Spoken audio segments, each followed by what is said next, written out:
What's the difference between oil pulling and using mouthwash? First of all, mouthwash is usually alcohol-based, contains some chemicals, and uses essential oils for a cosmetic breath freshening. Oil pulling has gotten a lot of popularity lately, which is really great because it means that there's research backing its benefits. Our oil pulling oil daily swish is a whole herb blend of infused oil.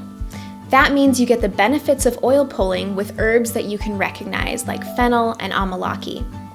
Another thing that's different is oil is oily. That means it's a lot thicker, and because of that, it's going to help to tone your jaw and your throat muscles. With oil pulling, you're usually doing it for about 5 to 20 minutes, whereas with mouthwash, you're really just looking for a quick rinse.